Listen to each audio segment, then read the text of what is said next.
Following are the statement with reference to lipids. अब lipids को लेकर के कुछ स्टेटमेंट लिख रखी है और फिर लिखा हुआ है कि चूज द करेक्ट आंसर लिखना है, इस ऑप्शन में से चूज करना है। तो पहला जो स्टेटमेंट है वो लिखा हुआ है कि lipid having only single bonds are called unsaturated fatty acids. देखो, जब सिंगल बॉन्ड होता है तो अनसैचुरेटेड तो होता नहीं है, सैचुरेटेड फैटी एसिड्स होता है, तो ये गलत लिखा हुआ था, तो ये तो रॉन्ग स्टेटमेंट लिखा हुआ है। नेक्स्ट है लेसिथिन इज ए फॉस्फोलिपिड्स, तो लेसिथिन फॉस्फोलिपिड होता ही है।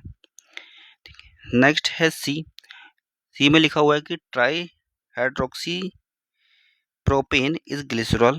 ट्राई हाइड्रोक्सी प्रोपेन जो है वो ग्लिसरॉल ही होता है, इसको एक बैकबोन ऑफ फैट कहा जाता है, ठीक है। नेक्स्ट है palmitic acid. Palmitic acid has 20 carbon atom including carboxyl carbon, तो ये यहाँ पे गलत लिखा हुआ है, पैल्मेटिक एसिड्स में 20 नहीं होता है, 16 होता है, ठीक है, तो ये गलत स्टेटमेंट लिखा हुआ था।